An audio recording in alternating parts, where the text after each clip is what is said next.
ও দিদি তোমরা দুজন মিলে কি করছো? আমরা দুজন মিলে দাঁত মাজছি। পুজি দাঁত মাজো তো।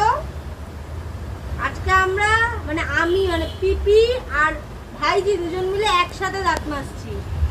তাও আবার দুপুর 12টার সময়।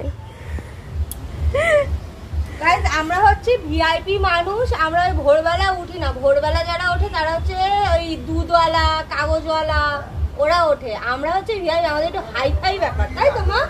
তাই তো, তাই তো।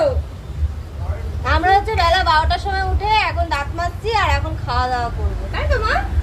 কিন্তু পুচির কিন্তু খাওয়া হয়ে গেছে। পুচি খেয়ে তারপরে দাঁত মাজছে। তো যাই হোক, আজকে হচ্ছে আমরা দুইজন মিলে একসাথে দাঁত মাজছি, তাই তো মা? ভালো করে দাঁত মাজো। সবাইকে বলে দাও যে তোমরাও দাঁত মাজো, দাঁত ভালো থাকবে, বলে দাও। বলতে পারছে না। দাঁত মাজছে তো। আমাদের মতো তোমরাও ভালো করে দাঁত মাজো, তোমাদেরও দাঁত ভালো থাকবে, পোকা হবে না দাঁতে। টাটা।